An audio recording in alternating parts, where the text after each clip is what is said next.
Il fait super gris aujourd'hui.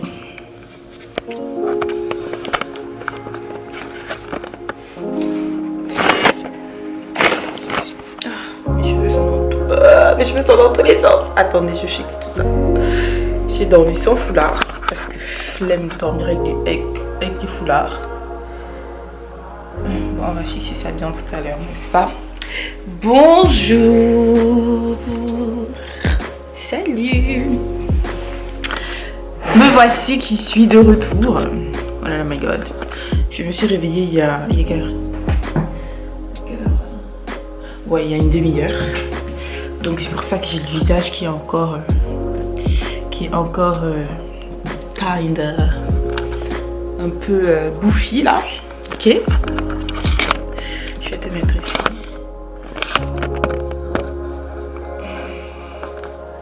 Voilà. Ouais, je disais que je me suis réveillée il n'y a pas longtemps, donc c'est pour ça que j'ai le visage qui est encore bouffi. Et comme je reprends ma caméra depuis un certain temps, checker le retour écran et tout ça, vérifier que la luminosité est bonne et tout, voilà. J'espère que tu vas bien. Je commence par où? Alors j'avais même pas prévu. Là vraiment je suis en mode, je n'ai rien prévu. On y va en mode freestyle. J'avais pas prévu de vlogger aujourd'hui. J'avais pas prévu même de vlogger tout court dans un futur proche. Mais depuis quelques jours là, je pense à revenir juste simplement. Comme hier m'a conseillé. MC Star, revient juste simplement et puis met un pied devant l'autre et on va aviser au fur et à mesure qu'on avance. Alors je dis ça parce que j'ai passé 3 mois très intenses. Franchement, non, à partir du mois de juillet là, l'été, j'ai passé un été pourri. Un été pourri de chez pourri au travail. Et ensuite, quand septembre a sonné, problème personnel, pas de mon côté, dans la famille, mais j'étais en plein milieu parce que je me suis comportée comme si c'était moi en fait qui était le centre du problème. C'est-à-dire que j'ai pris le problème tellement à cœur qu'on dirait que c'était mon propre problème en fait. Et ça plus le fait que, plus tout ce qui s'est mélangé, c'est-à-dire comme je te disais au travail, j'ai eu... cette expérience professionnelle là, c'était la pire expérience professionnelle de toute ma vie. De toute ma vie, je n'ai jamais travaillé dans une entreprise qui est aussi toxique sur le plan humain. Vraiment jamais. C'est le genre d'entreprise où c'est la guerre entre les services, tu vois. Moi, je travaillais au service supply chain, donc le service qui s'occupait de tout ce qui était logistique, transport, douane, de la coordination en tout cas, parce que voilà, la coordination de la logistique, du transport, de la douane et tout. Donc moi j'étais dans ce service là, et donc il y avait le service qualité, le service marketing, le service achat, et nous on était en contact très régulier avec le service achat et le service qualité, et c'était la bagarre en fait. C'est à dire que les gens ils se parlaient d'une certaine, enfin, c'était juste horrible. Et moi qui j'arrive en plein milieu de tout ça, et je me suis fait accueillir vraiment. Quand j'ai littéralement le deuxième jour, je me suis fait accueillir et on m'a annoncé la couleur en fait, que ici c'est toxique, que tu le veuilles ou non. Sans compter que dans le service même où je bossais, bah c'était pas ça en fait, c'était pas ça. Je suis arrivée, j'ai trouvé qu'il y avait des histoires de la responsable qui prend toujours une personne en tête de turc, et donc qui victimise en fait une personne, et malheureusement pour moi c'est tombé sur moi. Et c'était, oh là là, c'était difficile parce que comme je dis, ça a commencé très tôt. Et quand ça a commencé, j'étais au départ en mode non, moi je vais pas me laisser victimiser, je vais tenir bon et tout. Mais sauf qu'au fur et à mesure que ça a avancé, j'ai eu mes règles 2 semaines à l'avance. J'ai eu le dos bloqué, j'ai eu les cervicales bloquées, j'ai eu une douleur qui partait des cervicales par l'épaule jusqu'au bas du dos. C'était horrible, c'était vraiment horrible. J'avais des gaz dans le ventre, littéralement. C'est-à-dire que mon ventre, il ronronnait toute la journée alors que je n'avais même pas faim.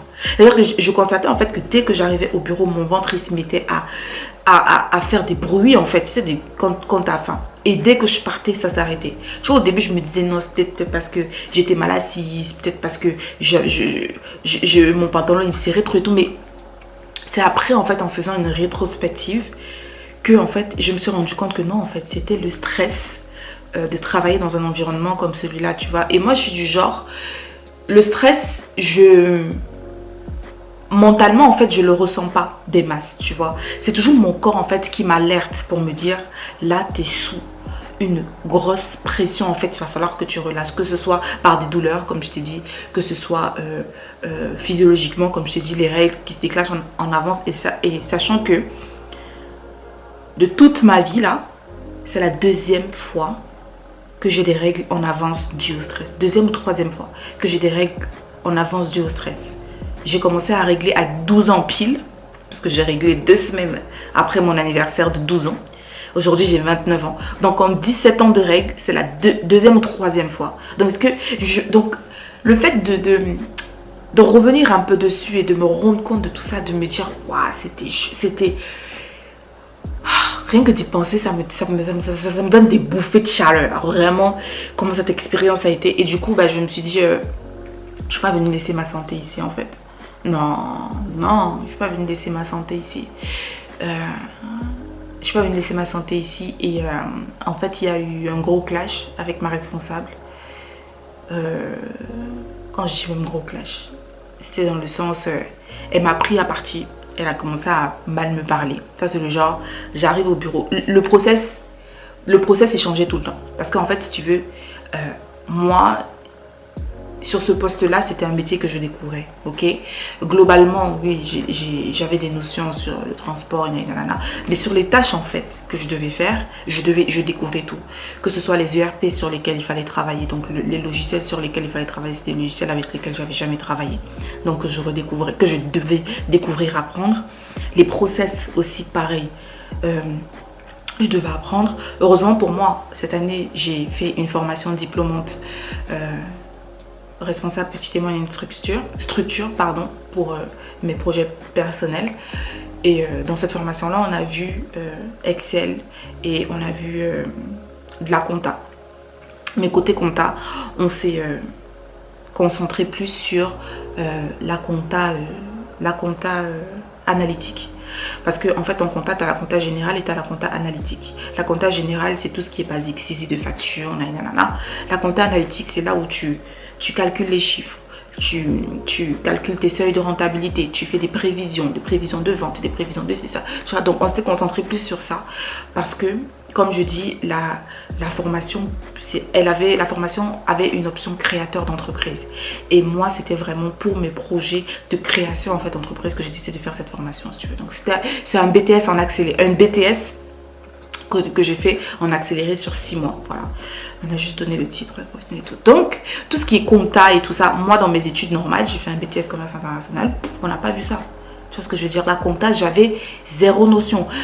Excel aussi, zéro notion. Donc, j'ai tout appris dans cette formation-là. Et dans l'emploi que j'ai eu après sur ce poste-là, il y avait de la compta, il y avait beaucoup d'Excel avec les tableaux croisés dynamiques, avec les recherches en V, etc. Et moi, c'était tout frais, tu vois. Et je leur avais dit en plus à l'entretien que c'était tout frais. J'apprends vite, mais j'ai besoin d'un peu de temps pour pouvoir pratiquer et pouvoir capter, tu vois.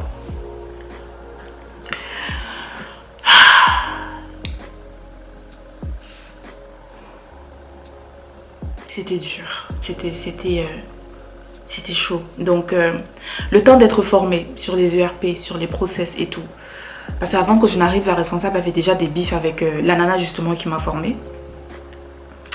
Il y avait une personne qui était en congé parental. Parce que la personne est partie d'abord en congé maternité, ça s'est transformé en congé parental, ça fait plus de 2 ans aujourd'hui. Et j'ai appris qu'elle a aussi des bifs avec cette personne. Moi, j'étais la 4e personne sur le poste en 6 mois. Donc, c'est pour te donner un peu le contexte en fait.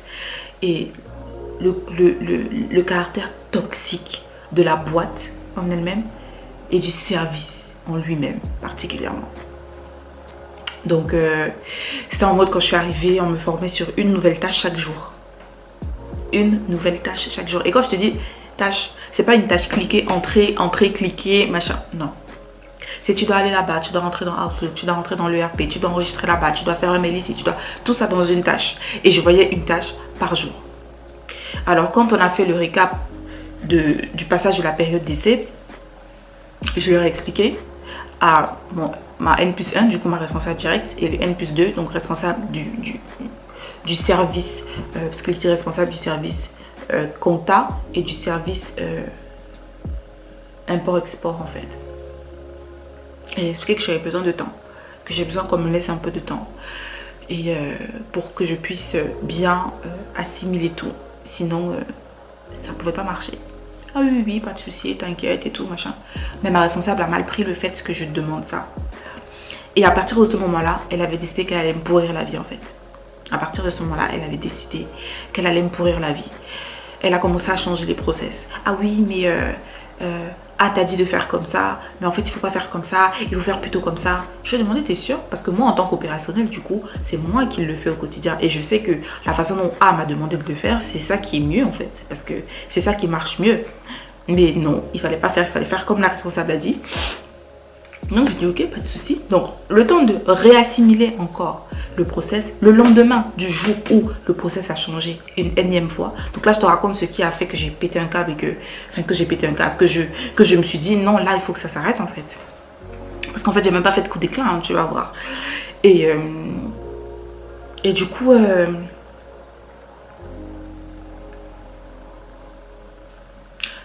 le lendemain d'un jour où le process avait changé une énième fois, j'arrive ce matin-là, en plus je me souviens, j'étais tellement de bonne humeur. Je me suis dit aujourd'hui ça va être une bonne journée, vas-y. En plus j'aimais beaucoup ce que je faisais, c'était vraiment très intéressant parce que en fait c'est à grande échelle. Je voyais vraiment ce que moi je veux faire dans mes projets personnels, mais à grande échelle, tu vois, l'organisation et tout ça. Parce que c'est une entreprise en fait qui produit des biens. Donc c'est à dire qu'elle design ses produits, elle les envoie fabriquer en Chine et ensuite... Ah, c'était bien aujourd'hui. Allô? Oui, vous êtes là?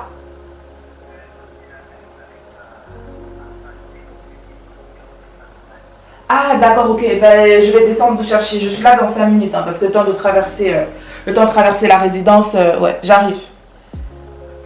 Je vous en prie.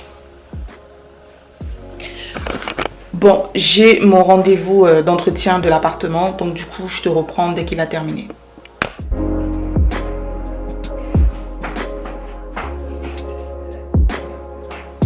Comment?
Quand vous avez vu, elle est ouverte et là-bas au portail, il y a juste un bouton sur votre gauche, un peu avant de sortir, c'est bon. Ouais, ok. C'est bon? C'est bon. Merci beaucoup. Très bonne journée. Au revoir. Merci.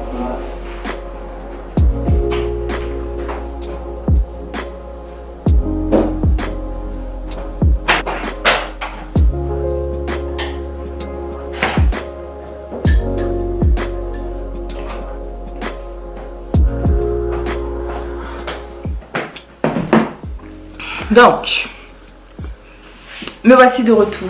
J'ai posé la journée d'aujourd'hui. Donc je suis tranquille. Aujourd'hui c'est Black Friday en plus. Mais quand j'ai posé la journée, je pensais pas du tout au Black Friday. Je pensais à mon rendez-vous. Mais bon, de toute façon, j'ai même pas prévu de faire du shopping. Parce que j'avoue que ces histoires de Black Friday et tout ça là, c'est vraiment pas ma tasse de thé. Donc... mais après j'ai des courses à faire. Donc quand je termine avec toi, je pense que je vais sortir aux alentours de 10 h, en espérant que Blagnac, en espérant, parce que je pense que les nanas qui sont accros au shopping ont posé leur journée. En plus ça tombe super bien, c'est un vendredi, donc il y en a plein qui ont posé leur journée pour aller faire le Black Friday. Donc je pense que ça sera un peu blindax, mais c'est pas bien grave. Donc j'en étais où? Je sais plus où j'en étais, mais ouais, donc du coup je te disais que le process avait changé une énième fois, donc mais ce matin là, et donc j'avais oublié une étape du process qui avait changé. J'arrive au travail le matin, dès que j'ouvre mon ordinateur, je tombe sur un mail Zoom. Ouais, Sandra, t'as fait une erreur, attention au process, nanana. Et là, je lui ai répondu, mais parce qu'elle n'était pas sur place, elle était en télétravail ce jour-là. Et là, je lui ai répondu, mais finalement, moi, je comprends plus rien. Le process, il change tout le temps. Finalement, qu'est-ce que je dois faire, qu'est-ce que je dois pas faire? T'as repris ici.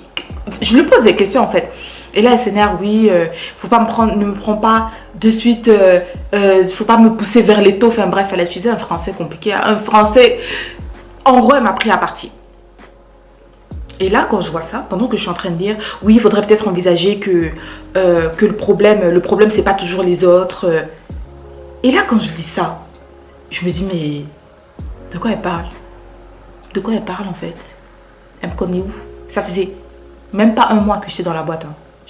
Ce que je suis en train de dire, ça faisait genre, quand je dis un mois, 31 jours calendaires, hein, 31 jours de travail effectif, tu vois. Donc ça faisait un peu plus d'un mois calendaire, mais en termes de jours effectifs de travail, ça faisait même pas encore 31 jours pleins que j'avais bossé. Mais elle commence à... Je me dis, mais...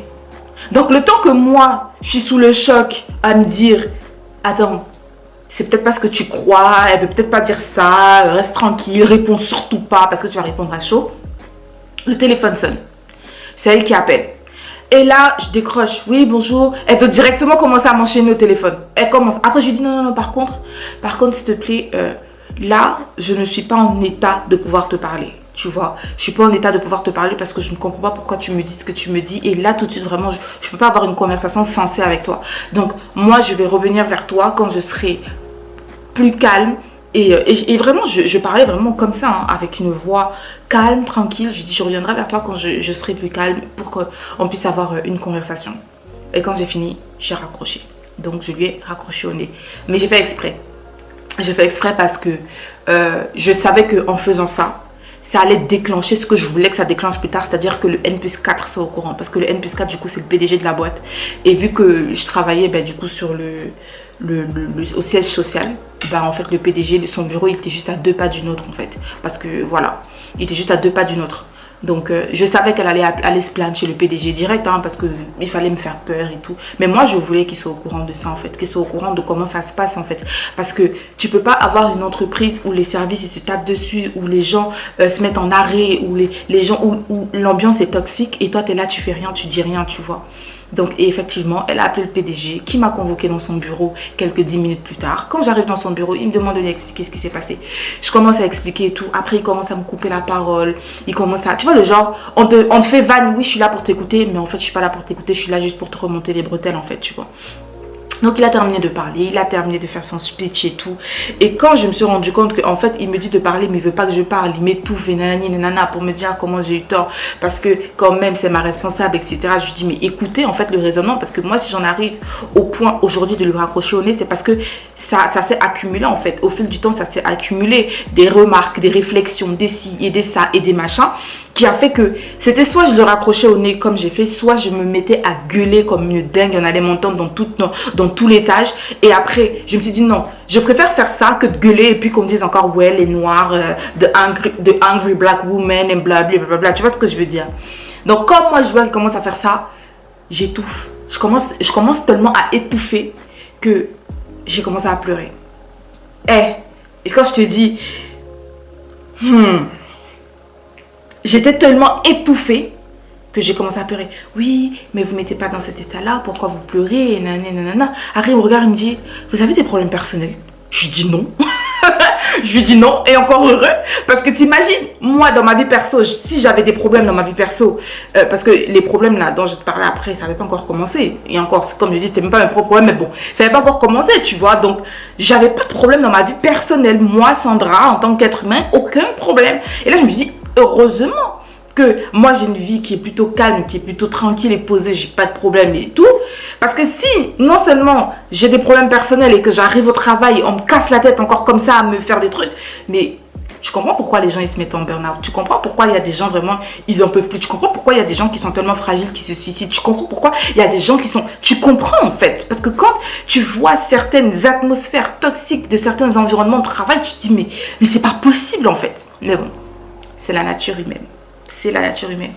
Et donc après je termine avec lui et il me dit par contre oui, la chose que je peux vous accorder, c'est que effectivement votre responsable, en citant son prénom, c'est quelqu'un qui a une tête dure, c'est quelqu'un qui n'est pas patient du tout. Donc quand elle veut qu'une chose soit faite, elle veut que la chose soit faite de suite. Je lui ai dit mais c'est pas viable quand vous venez d'embaucher quelqu'un et que vous savez que cette personne a besoin d'apprendre tous vos process, d'apprendre à maîtriser tous vos outils de travail. C'est pas viable en fait de vous attendre à ce que la personne comprenne en un mois ce qui leur a pris à eux 1 an, 2 ans, 3 ans pour comprendre. C'est pas logique. Oui, je comprends et tout, je vais lui parler et tout. Et effectivement, il lui a parlé.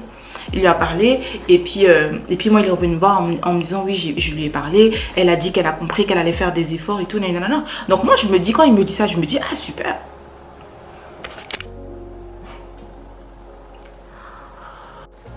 Ouais, donc moi quand il me dit ça, je me dis ah super. Donc ça veut dire que les choses vont rentrer dans l'ordre. Parce que vu que maintenant le boss lui-même s'en est mêlé, ça devrait rentrer dans l'ordre. Tu parles. En fait, c'est à partir de ce jour-là que la nana s'est dit, elle, je vais la faire partir. Je vais lui mettre tellement la misère qu'elle va partir en fait d'elle-même, tu vois. Et donc le lendemain, la nana, elle arrive. Quand je te dis que, parce que quand elle n'était pas là, ce qu'elle faisait, c'est que quand elle revenait, elle faisait le point avec tout le monde. Elle a fait le point avec tout le monde, sauf avec moi. Et elle ne m'a même pas adressé la parole de toute la journée. Quand j'avais un problème sur un dossier, et que du coup moi je posais la question à celle qui m'a formée, ma collègue, et que ma collègue ne savait pas, on est dans le même bureau, hein. Dis-toi, on est dans le même bureau. Ma collègue lui pose la question, et elle répond, ah c'est pour Sandra, ok, dis-lui que, dans le même bureau, à 5 mètres de moi. Quand j'ai vu ça, parce qu'il y avait une autre collègue avec qui je m'entendais super bien, la meuf, elle passait devant moi en me faisant des gros yeux comme ça, pour me dire, Sandra, je comprends pas, qu'est-ce qui se passe? J'étais là, mais choquée. Et dis-toi que ma responsable, c'est une nana, elle a 50 balais parce que malheureusement pour moi, je suis tombée sur elle, elle est en pleine ménopause. Donc je sais pas si ce sont les hormones, je sais pas si c'est les hormones mélangées à la personnalité, je ne sais pas trop, mais en tout cas, franchement, j'en ai mangé. Et quand j'ai vu ça, je me suis dit ok, d'accord. Donc en fait la nana, elle a dit au boss qu'elle allait faire des efforts et dès le lendemain, elle se comporte comme ça. J'ai dit ok, pas de souci, si elle veut faire ça, tranquille. Jusque là, moi j'étais toujours en mode tranquille, tu vas pas me victimiser, je vais aller jusqu'au bout. Je vais aller jusqu'au bout parce que je vais aller jusqu'au bout en fait. Je ne vais pas abandonner si vite. Donc à partir de là, ça a été des histoires et des machins et des nanani et des nanas. Elle a commencé à mettre des bâtons dans les roues, à faire tout pour me décourager. La goutte d'eau qui a fait déborder le vase, c'est quand... parce que quand moi j'ai commencé à bosser là-bas, j'étais malade. J'avais mon uveit, j'avais l'uvéite en fait. Et le traitement que je connais me dilatait les yeux. Et heureusement pour moi, le traitement en fait, il était dégressif. Donc ce qui fait que plus je dégraissais en gouttes, moins j'avais la vue dilatée, tu vois. Et après, à la fin, j'avais un rendez-vous de contrôle. Et le premier rendez-vous que j'avais, je l'avais repoussé parce que ça tombait pile au milieu. Je venais de commencer, tu vois. Je me suis dit non, je vais pas enchaîner autant de rendez-vous en fait. En venant juste de commencer comme ça, je vais le repousser. Et vous savez, aux urgences, repousser les rendez-vous, c'est assez compliqué, sauf si c'est grave en fait. Et vu que là, c'était une UV, vraiment, c'est la deuxième fois que ça se déclenchait, ils ont réussi à me le repousser. Et donc, moi, je veux donc poser des jours pour pouvoir aller au rendez-vous. Et j'arrive déjà, on m'a même pas expliqué comment fonctionne le logiciel sur lequel il faut que j'aille poser des jours. Donc, il faut que je me débrouille toute seule. J'arrive, les compteurs, je comprends pas trop les compteurs. Qu'est-ce que j'ai acquis, qu'est-ce que j'ai pas acquis, qu'est-ce que je peux poser, qu'est-ce que je peux pas poser. J'avais vu, il y avait un compteur à 2,5, un autre compteur à 2. Donc, du coup, je voulais poser 3 jours. 2 ou 3 jours pour me faire en même temps un long week-end et me dire Sandra, je vais souffler un peu parce que là. Et donc, je pose les jours. Mais je savais pas que j'avais touché un compteur où il fallait pas que je touche, enfin bref. Et ma responsable, elle voit ça. Parce que du coup, quand tu poses tes jours, le responsable, il voit, il faut qu'il valide. Et au lieu de venir me voir et me dire Sandra, en fait, pour poser des jours, il faut que tu fasses comme ça, il faut que tu fasses comme ça, il faut que tu me demandes qu'on s'accorde par rapport au calendrier et tout. Vous savez ce qu'elle fait? Elle envoie un message en Zoom à la collègue avec qui subitement elle s'entend bien, donc celle qui était la tête de turc avant que moi je n'arrive, pour lui dire elle vient de me poser 2 jours de récup, tu le crois? Ou un truc comme ça. Et tu sais quoi, vu que cette collègue là elle-même elle m'appréciait pas du tout et qu'elle passait son temps à faire des gossips avec une autre collègue dans le bureau par Zoom, elle a fait la capture d'écran du message de la responsable en voulant envoyer à sa collègue pour parler sur moi. Mais malheureusement ou heureusement, malheureusement pour elle et heureusement pour moi, la capture d'écran elle est tombée sur moi. Parce que moi mon prénom il commence par S et le prénom de sa collègue aussi commence par S, S-A. Les 2 prénoms commencent par S-A. Donc elle s'est trompée en fait. En voulant cliquer sur sa pote, le message il est arrivé chez moi. Et quand je vois ça, là vraiment, j'ai vrillé dans ma tête, juste dans ma tête. Et je me suis dit en fait non, cette meuf elle est vraiment déterminée à me pourrir la vie. C'est à dire que là je veux juste poser des jours. Ça pose problème que je veuille poser des jours. Et en plus elle sait même pas. Et en plus elle sait même pas pourquoi je les ai posés ces jours. Au lieu de directement venir me voir pour en parler, elle parle sur moi dans les chats Zoom. Là je me suis dit c'est bon, je m'arrête là. Je m'arrête là. Et donc dès que j'ai reçu le message, je me suis dit, je fais 2 choses. J'ai 2 choix. Là, si je veux la pourrir, je la pourris, mais d'une force. Parce que moi, si je prends ça et que je vais montrer ça au PDG, c'est elle qui est dans la merde en fait. Parce que là, il va se rendre compte qu'elle lui dit qu'elle va faire des efforts, mais derrière, elle ne fait pas d'efforts. Sachant que je suis la 4e personne à ce poste. La 3e ou la 4e personne à ce poste en 6 mois. Que le service a grave besoin de quelqu'un, mais que madame ne fait aucun effort pour pouvoir avoir un comportement digne d'une responsable, que les collègues ne font pas d'efforts pour avoir un comportement digne de collègues. Donc là, en fait, si je faisais ça, j'allais pourrir tout le monde. En tout cas, les personnes qui étaient concernées. Donc je me dis, soit je fais ça, et je pourris tout le monde et ça va péter l'ambiance ici, machin, soit je pars en reine, en fait. Je pars la tête haute et je sais que je pars en ayant vraiment fait tout ce qui était humainement possible, en ayant fait mon job aussi. Parce que la collègue avec qui je m'entendais bien, elle m'a dit franchement Sandra, si tu pars ça me ferait vraiment chier parce que le fait que tu sois arrivée, ça nous a vraiment allégé et en plus tu fais le taf. C'est pas comme si tu fais le taf et tu le fais bien. Donc franchement, ça me ferait chier, tu vois, que tu partes. Mais écoute, à un moment donné, ma santé d'abord, tu vois ce que je veux dire.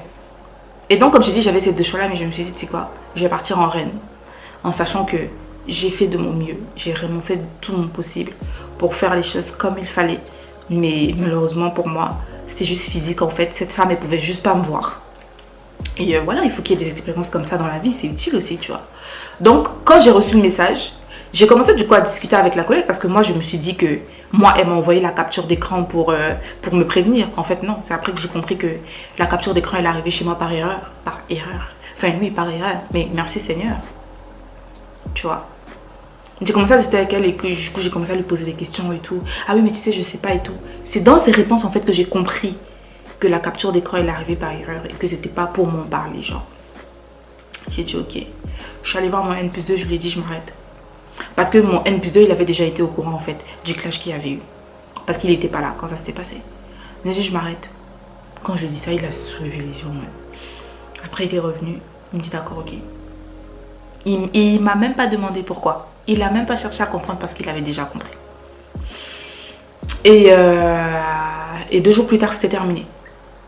Parce que logiquement t'as un temps de... T'as un préavis, tu vois. Moi je pensais que j'allais avoir un préavis de 2 semaines et tout machin. Parce que vu que ça faisait à peine 2 mois. Parce que j'ai arrêté au bout de 2 mois pile que je venais d'arriver. Je croyais que j'allais avoir un préavis de 2 semaines. Mais non. En fait la meuf elle pouvait tellement plus me voir. Elle était tellement contente que elle a signé. Elle a demandé que je parte au plus tôt. Donc 2 jours plus tard, le vendredi matin. C'était quoi? C'était mercredi que j'ai dit j'arrête. Vendredi, jeudi soir on me dit les papiers sont prêts pour que tu puisses partir.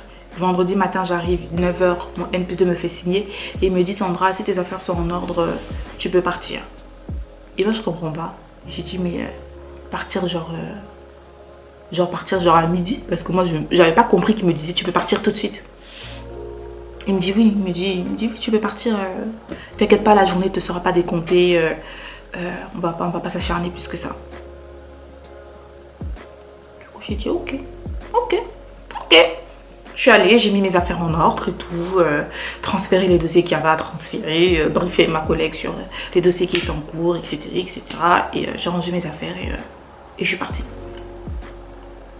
Et sachant qu'il y a eu une indemnité de séparation, de je sais pas quoi, ils avaient bien spécifié dans le contrat que si jamais l'employé part de lui-même, il ne l'aura pas. Mais dans le papier qu'ils m'ont fait signer, j'ai vu que c'était marqué qu'il me l'a donné. Et en plus de ça, que je m'engageais à ne pas faire de poursuites, nanana. Quand j'ai lu ça, j'ai compris en fait que ces gens, ce sont des gens problématiques. Qui ont l'habitude justement de ce genre de situation. C'est pour ça qu'ils se barricadent en mettant des clauses comme ça quand ils te font signer le papier de départ. Et du coup, quand je suis sortie de là, c'est là où moi, personnellement, j'ai commencé à... C'est là où en fait mes problèmes ont commencé personnellement dans ma tête en fait, tu vois. C'est là où émotionnellement ça m'a... Oh, cette situation-là m'a... Comment dirais-je? Ça m'a tellement épuisée émotionnellement. Tellement parce que j'ai dû me battre avec les pensées d'échec. Me dire mais Sandra t'es un échec, mais Sandra t'as même pas pu tenir, mais si, mais ça, et nanani nanana. Ma mère arrête pas de surchauffer donc du coup ça arrête pas de s'éteindre et de couper et tout. Mais tout ça pour dire que ouais ça, j'ai beaucoup bagarré en fait avec mes pensées, avec mes pensées parce qu'au final le travail il a commencé, enfin, j'ai dû beaucoup bagarrer avec mes propres pensées en fait, de me dire, d'arriver à me dire que non en fait c'est pas de ma faute si je suis tombée dans un environnement où c'était pas correct et que ce sont des choses qui arrivent et que toute expérience est bonne à prendre même si sur le coup c'est vraiment très dérangeant. Toute expérience est bonne à prendre et puis ouais quoi. Il fallait que ça arrive. Comme je dis, c'est la première fois de toute ma vie professionnelle que j'ai une telle expérience et il fallait que ça arrive pour que je comprenne que déjà je dois apprécier à sa juste valeur en fait les autres, l'emploi où je suis aujourd'hui par exemple, où l'ambiance est beaucoup plus zen, beaucoup plus calme et beaucoup plus apaisée, où le responsable est vraiment très humain, où la boîte même, hein, l'encadrement est humain et moi-même aussi de me dire demain tu vois quand tu auras tes propres activités où tu travailleras avec des gens, souviens-toi en fait qu'il y a des manières de ne pas traiter les gens. Après c'est sûr que c'est des choses que tu sais déjà, surtout en tant que chrétienne, tu vois qu'il y a des habitudes, il y a des façons de faire en fait qu'il ne faut pas faire parce que tous les êtres humains sont des créatures de Dieu en fait et que juste par respect pour ton Dieu tu respectes les êtres humains quels qu'ils soient, quelle que soit la position qu'ils ont en fait tu vois. Et ça a été une bonne leçon. Ça a été une bonne leçon. Ça a été vraiment une bonne leçon. Et aujourd'hui c'est passé et j'ai pu sortir de ce brouillard. Parce que franchement ça m'a vraiment mis dans un brouillard de ouf. Et j'ai fait un accident aussi. J'ai fait un accident aussi le 5 octobre. Mais heureusement pour moi, j'ai rien eu. J'étais à l'origine de l'accident en plus, dans le sens où je me suis arrêtée au niveau d'un passage piéton pour laisser passer le piéton. Mais il y a des gens qui arrivaient derrière moi en furie. Et donc ça a fait un mini carambolage, parce que du coup il y avait 3 voitures impliquées, la mienne, celle du milieu et celle de derrière. Et c'est celle de derrière en fait qui, quand elle arrivait, a tapé dans la voiture du milieu et qui m'a tapé à moi. Et parce que je me suis arrêtée et que celles qui arrivaient derrière, ben, elles arrivaient toutes les deux super vite.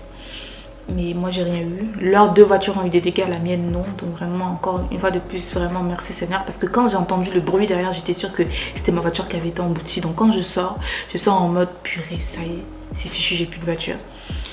Et quand je vois, je me dis mais j'ai rien eu. Et quand je regarde derrière, de toute façon je vais te mettre les photos là pour que tu vois. Donc j'ai rien eu, j'ai juste tapé ma tête fort, bah, du coup à cause du choc sur l'appui-tête. Mais à part ça, j'ai juste eu des douleurs le soir. J'ai pris un Doliprane et c'est passé. Donc il y a eu ça aussi. Et puis il y a eu l'autre problème dans la famille là qui s'est fait. Problème de mon frère en fait. Qui est littéralement en mode bagarre en ce moment avec la mère de son enfant, de sa fille qui a 8 mois maintenant je pense. Non, 7 mois maintenant. Bagarre pour obtenir des droits de visite. Mais quand je te dis que les autres problèmes m'ont mis à terre, mais ça quand ça a commencé, vraiment ça là on va passer genre 2 jours pour que je te raconte du début à la fin. Mais juste pour faire vraiment court, faites pas d'enfants avec des gens avec qui vous ne vous voyez pas faire vos vies. 6, frère, ne fais pas d'enfants avec quelqu'un avec qui tu ne te vois pas faire ta vie. Parce que, et franchement, là je vais être honnête, nous les nanas, c'est nous, dans la majorité, dans 98% des cas, c'est toujours nous qui nous transformons en littéralement des vipères. Quand on se retrouve séparés du père de notre enfant, on se dit on va utiliser l'enfant pour faire la misère au père. Je suis pas en train de parler ici des papas qui ont décidé d'abandonner leurs enfants, des papas qui étaient violents, des papas, je suis pas en train de parler de toutes les circonstances atténuantes, je suis en train de parler des nanas qui ont fait un enfant avec un gars et puis le gars les a quittés, mais le gars les a quittés, elle n'a pas quitté l'enfant, parce que ce qu'il faut savoir c'est que quand le gars il te quitte toi, il quitte pas son enfant. Cet appareil photo il me gave. À chaque fois, ça se coupe parce qu'on me dit surchauffer. L'appareil photo surchauffe. Donc, du coup, je l'ai mis dehors en plein hiver pour qu'il puisse refroidir le plus rapidement possible. Pour que je puisse faire mes vidéos tranquille. Voilà. Extra, oui, je suis extra. Bon, bah, du coup, je vais continuer sur le téléphone parce que attendre que la caméra arrête de surchauffer, là, ça m'a gavé. Donc, comme je disais, moi, je parle vraiment des nanas qui prennent la mouche quand le gars l'a quitté et qu'elle se dit « je vais lui faire payer parce qu'il m'a quitté ».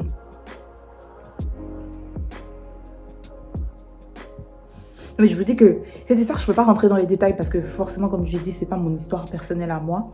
Mais tout ce que je peux vous dire, c'est que certes, oui, il y a des torts des 2 côtés. Quand ils étaient encore en couple, de toutes les manières, il y a des torts des 2 côtés.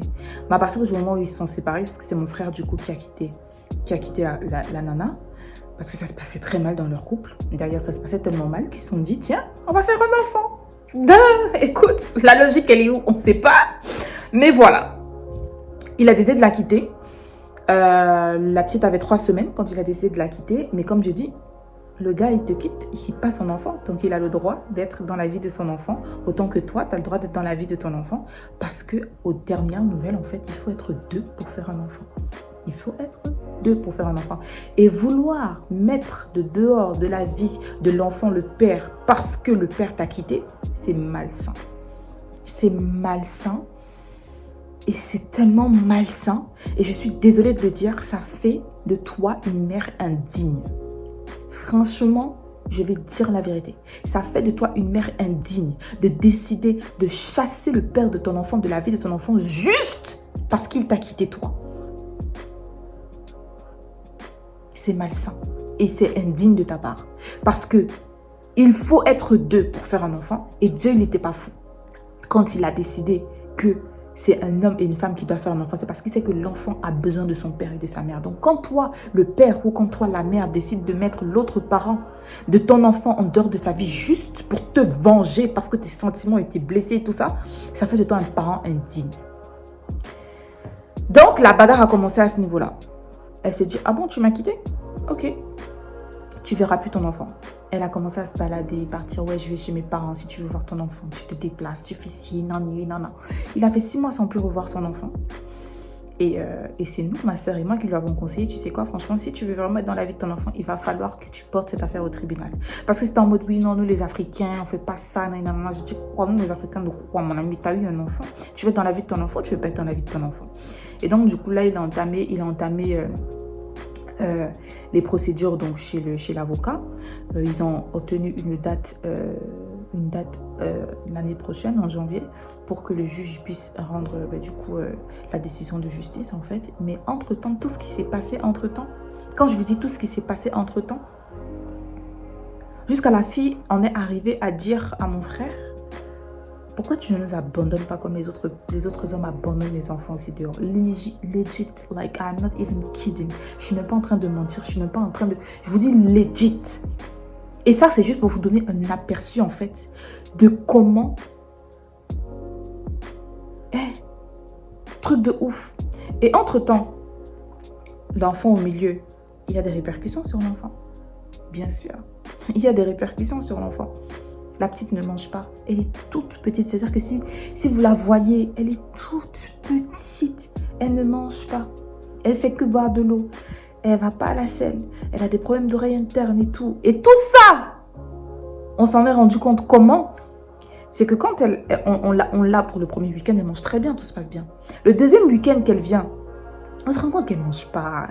Elle mange pas, elle pleure pas. Elle est là, elle est juste là comme ça en fait. Je dis à mon frère, mais c'est pas normal. Surtout qu'on sait qu'elle va déjà chez la nounou parce que sa maman travaille. Je lui dis, mais si quand toi tu l'as pour un week-end, elle ne mange pas, ça veut dire que quand elle est chez la nounou aussi, elle ne mange pas. Mais en fait, vous savez quoi? Au final, on s'est rendu compte de quoi? Déjà, j'ai dit à mon frère, il faut que tu prennes rendez-vous chez un pédiatre pour que le pédiatre il te dise en fait ce qui se passe parce que c'est pas normal en fait ce qui est en train de se passer.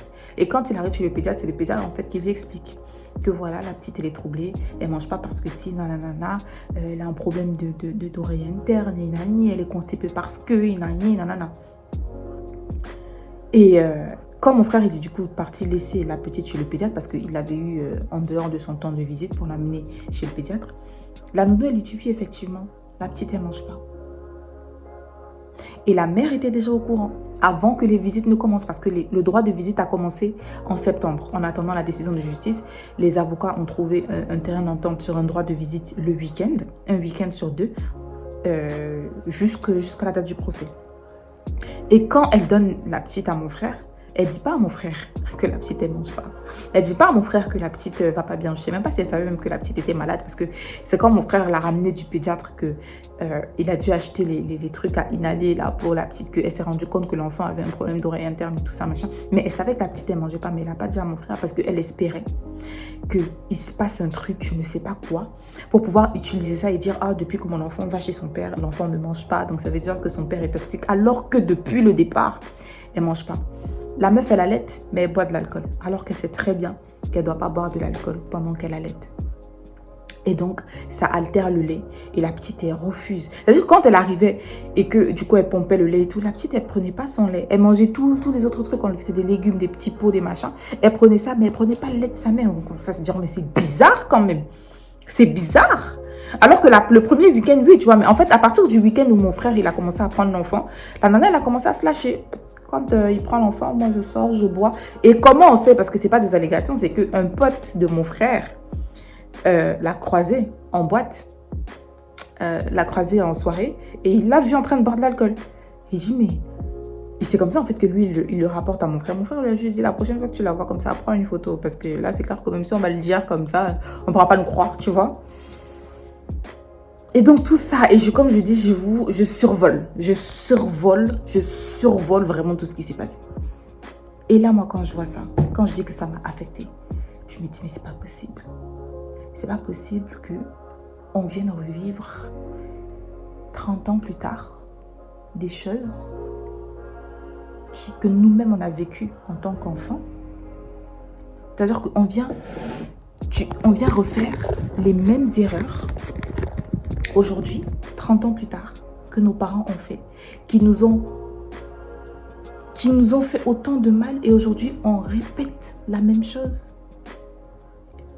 Dans ma tête, en fait, j'étais en mode c'est pas possible. J'étais là, mais c'est pas possible. C'est pas possible. Donc ça m'a affecté vraiment plus que de raison. Je veux dire ça comme ça m'a affecté plus que de raison. Et ce n'est que récemment. Il y a une semaine. Non, il y a 2 semaines. Il y a 2 semaines là. Que j'ai décidé qu'il fallait que ça s'arrête en fait. Il faut que ça s'arrête. Je me suis dit, il faut que ça s'arrête. Il faut que ça s'arrête. Je crois que l'heure est venue pour moi de me concentrer sur moi-même. Sur moi et moi-même, en fait. Je vais faire 30 ans l'année prochaine. Comme on nous a si bien dit en nous insultant, oui, allez faire vos propres enfants, vous avez l'âge d'être des mamans. En nous insultant, ma soeur et moi. Vous avez l'âge d'être des mamans, allez faire vos propres enfants, vous venez discuter ici pour les enfants des gens, c'est mon enfant, c'est rien. Non. J'ai dit à mon frère, ok, maintenant donc l'heure est arrivée pour moi, ok, de commencer à m'occuper de moi-même et de commencer à réfléchir par moi-même comment je vais aller faire mes enfants dans le mariage. C'était façon de parler pour dire que tu as compris. Donc voilà un peu. Je ne sais pas combien de temps ce catch-up va durer. Donc je vais essayer de voir si l'appareil photo a refroidi. Donc, comme je disais, je ne sais pas combien de temps ça aura duré, mais je pense que ça aura duré assez longtemps quand même. Mais il fallait que je t'explique assez rapidement les choses. Et donc là, je suis en mode... ouais. Désormais, je me concentre sur moi. Je crois pas que ce soit égoïste, tu vois, parce que il y a quelques temps, je me serais peut-être dit, ouais, c'est égoïste et tout, de penser qu'à soi et tout. Mais quand je regarde mon historique, vraiment, quand je regarde mon historique, je me dis, non, à ce point-ci de ma vie, au point où j'en suis aujourd'hui de ma vie, je crois que c'est nécessaire. C'est nécessaire, en fait, que je me concentre sur moi-même, sur ce qui me concerne moi, sur ce qui concerne mon avenir à moi et à moi toute seule. Et aujourd'hui, on est des adultes, que chacun gère ses bifs en fait. Parce qu'en dehors de ça, comme je dis, moi j'ai une vie calme, j'ai une vie posée, j'ai une vie tranquille en fait. Moi j'ai une vie tranquille. Donc je vais me concentrer sur moi-même, sur ce qui me concerne moi, sur ce qui constituera le futur de ma famille demain si j'en ai une. Et sinon, ce qui constituera mon futur à moi toute seule, si je reste seule. Mais en tout cas, je vais me concentrer sur moi et sur moi seule. Et voilà. Donc, c'est pas à pas, un pas devant l'autre et tout. Je sais pas à quoi ça va ressembler. Je sais pas. Tout ce que je sais, c'est qu'il faut juste que je commence quelque part. Parce qu'à force de repousser, de me dire non, je me sens pas prête, non, je sais pas encore si je vais revenir, non. Je me dis non, il faut que je commence quelque part. Et à force de le faire, d'avancer, bah on verra bien. Autre update pour mes cheveux, celles qui me suivent sur Instagram, vous savez, je vous avais dit que je voulais me faire le blond. En fait, c'est pas un blond que j'ai fait, mais c'est genre un cuivré clair, tu vois, un cuivré clair qui tend plus vers le blond que vers le cuivré, en fait, ce que j'avais fait la première fois. Et donc, ça ressemble à ça. De toute façon, je pense que je vous mettrai des photos. Je l'ai fait il y a un mois maintenant. Ouais, il y a un mois. Et tu verras bien. Aujourd'hui, il fait tellement gris que tu peux pas bien voir la lumière du jour. Parce que là, si j'éteins toutes mes lumières ici, je suis dans le noir. Parce qu'il fait très gris. Donc... je te mettrai des photos là pour que tu puisses voir à quoi ça ressemblait le jour où je l'ai fait. Je suis plutôt contente, ça me fait changer de tête et ça m'illumine le visage. J'ai changé aussi de monture de verre parce que de toute façon j'ai la vue aussi qui a changé à cause de l'uvéite et tout. Et donc j'en ai profité pour changer de monture. J'ai pris celle-là qui est claire comme ça justement parce que pour que ça puisse se fondre en fait avec mon visage. Parce que comme tu sais, j'ai l'habitude de porter des montures qui sont plutôt foncées et tout ça. Et ça me renferme plus le visage qu'autre chose. Et là je voulais quelque chose de plus clair et là je suis plutôt contente. Donc voilà, c'est comme un rose gold en fait, mais clair, tu vois, en mode clair. Et voilà. Donc voilà pour les updates. Dans l'appartement, j'ai rien fait parce que très honnêtement, je suis très contente avec ma déco. Je suis très contente avec la déco que j'ai en ce moment et j'ai pas envie de la changer. Tout ce que je veux faire, c'est changer les rideaux, changer dans la tringle à rideaux là. J'aimerais prendre une noire comme celle que j'ai dans la chambre. Changer les rideaux aussi, prendre des rideaux qui sont plus high-end. Parce que là j'avais pris vraiment les premiers prix hein. Et là j'ai envie de prendre ceux qui sont plus qui ont une meilleure finition. Ensuite changer les affiches dans les cadres. Plutôt changer une affiche, celle-là là. Celle-là, c'est celle-là que j'ai envie de changer. Parce que les deux autres j'aime bien, franchement j'aime bien.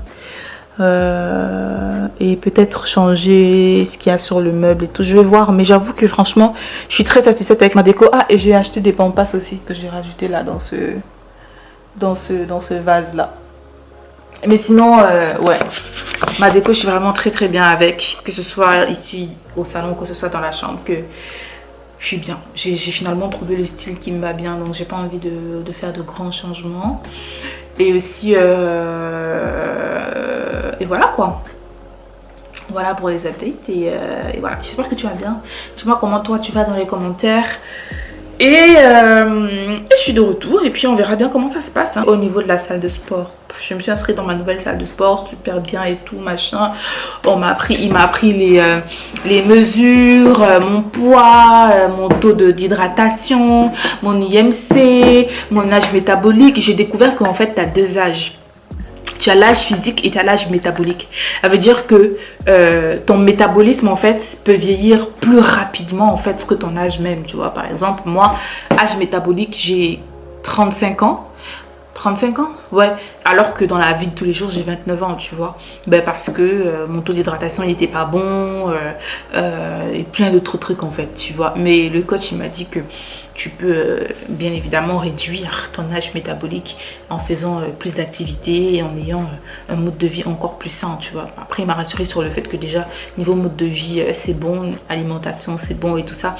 C'est juste le fait de boire un peu plus d'eau et bah, de faire un peu plus d'exercice aussi, parce que au moment où je suis partie m'inscrire à la salle de sport, je faisais plus d'exercice depuis un certain temps maintenant, entre l'uvéite que j'ai eu et toutes les autres casseroles et tout. Donc du coup, j'ai repris. Pas de bol, quand je reprends, c'est là où toutes ces choses-là commencent à se mélanger. Donc émotionnellement, j'étais tellement pas bien que pas du tout envie d'aller à la salle de sport. Ensuite, quand je suis retournée, j'ai fait un faux mouvement. Je me suis bloqué le dos. Pendant un mois, j'ai eu un lumbago. Oh donc du coup, niveau sport aussi, c'était chaud parce que tu peux pas aller faire du sport avec un lumbago. Tu vois ce que je veux dire? Donc là, il faut que je reprenne. Et voilà. Et voilà. Je pense que j'ai fait le tour des updates. Comme je dis, au travail, j'ai trouvé... c'est pas un nouvel emploi en fait. Je suis retournée chez un de mes anciens employeurs. Avec qui ça s'était bien passé. J'étais juste partie parce qu'il fallait que je parte en fait à ce moment-là, tout simplement. Et puis, il y a quelques mois, j'ai vu que... Ouais, parce que j'ai repris là-bas début novembre. Donc j'avais vu qu'ils cherchaient à nouveau quelqu'un. Je me suis dit, bon... qui tente rien à rien, hein, donc voilà. J'ai envoyé un mail pour leur dire que j'étais disponible et que je sais qu'ils cherchent, donc c'est donnant-donnant, c'est gagnant-gagnant, pardon. Et du coup j'ai été reprise, ils m'ont reprise et ça se passe très bien. Donc cette fois-ci je suis partie avec l'intention de me poser et de faire de ça ma base, autour de laquelle va tourner tous les autres trucs que je veux faire à côté en fait, tu vois. Et je vais aussi être davantage sérieuse avec cette chaîne YouTube. Ah, c'est vrai que j'ai pas parlé de Sandra Byfed. Sur Sandra Byfed, je reviens pas maintenant. Je reviens pas maintenant et je n'ai même pas envie d'y penser pour l'instant parce que là, comme je t'ai dit, je suis vraiment en mode je vis au jour le jour. Donc ce que je sais, c'est qu'aujourd'hui je suis sous Sandra Michel, demain sera un autre jour et on verra. Donc c'est pas prévu pour l'instant et voilà. Mais me concentrer vraiment davantage sur ça et développer ça, développer la chaîne, développer les réseaux et tout ça et en faire vraiment une activité secondaire. En faire vraiment une activité secondaire et pourquoi pas le transformer en source de revenus supplémentaires, parce que s'il y a une chose que j'ai compris avec la crise qu'on a passée là en 2020, c'est que et puis aussi en grandissant, hein, c'est que avoir une source de revenus, avoir juste le salaire comme source de revenus, c'est absolument pas suffisant du tout. Mais tellement pas du tout. C'est tellement pas suffisant d'avoir juste une source de revenus. Donc, il faut en avoir plusieurs en fait pour pouvoir se sécuriser en haut, en bas, à gauche, à droite, bien évidemment. On est chrétien. Je suis chrétienne, donc je sais que ma sécurité ultimement c'est Dieu parce que je peux essayer de me sécuriser comme je veux. Si Dieu n'est pas dans mon affaire, tout peut collapse du jour au lendemain en fait. Tout. Ça veut dire que Jeff Bezos, même aujourd'hui, là, qui est l'homme le plus riche du monde, à ce qu'on dit, les choses peuvent se gâter aussi pour lui du jour au lendemain. Parce qu'à la fin de la journée, c'est Dieu qui a le dernier mot. Hein. Donc si Dieu il décide juste de cligner un œil et que tout se mette par terre et tout se casse la gueule et que tout est fichu, tout est fichu. Il le dit bien, malheur à l'homme qui se confie en l'homme ou dans les possessions matérielles ou quoi que ce soit. Donc, je sais que ma sécurité première, c'est Dieu. Maintenant, je sais aussi que Dieu nous encourage à travailler. Il nous a donné une intelligence pour pouvoir travailler et créer des choses et tout ça. Donc l'idée, c'est vraiment de réfléchir à créer d'autres sources de revenus en dehors du salaire en fait, tu vois. Donc c'est ça l'idée. Et puis voilà. On verra bien comment tout ça se passe. Donc voilà, je pense que j'ai assez parlé. J'ai dû parler une demi-heure. J'espère que tu auras eu le temps de tout écouter. Je ne sais pas si le vlog, je sais pas comment le vlog il sera long. Mais de m'avoir vu assise comme ça, je sais pas. Mais en tout cas, je pense que c'était nécessaire que je fasse ce catch-up là. Et puis voilà.